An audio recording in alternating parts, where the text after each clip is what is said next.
Item है छप्पन छुरी, देखना तमाशा ठोकिन डार देना, ठोकिन डार देना रे मोर जवारा,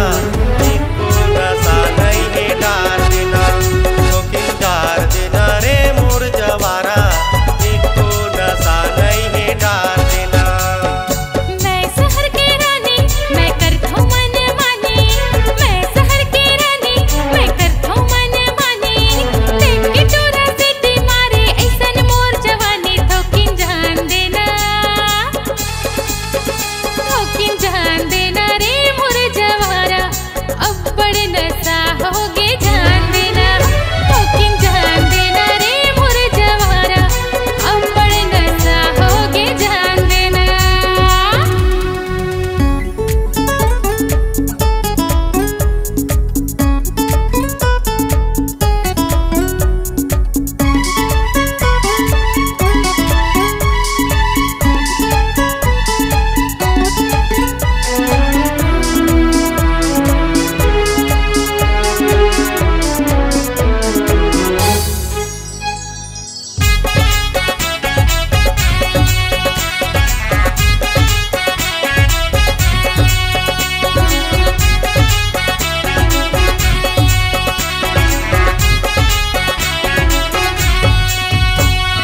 पातर पातर कन्या एकर हिरनी जैसे चाल,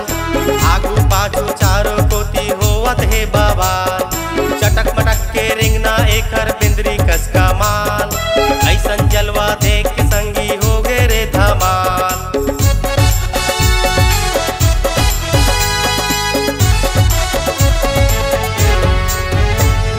पातर पातर कन्या एकर हिरनी जैसे चाल,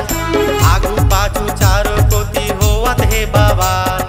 चटक मटक के रिंगना एकर बिंदरी कस का माल, ऐसन जलवा देख के संगी हो गे रे धमाल। मैं गवई के राजा, बजा दे बैंड बाजा, मैं गवई के राजा, बजा दे बैंड बाजा, आइटम है छप्पन छुरी, देखना तमाशा ठोकिन डार देना, ठोकिन डार देना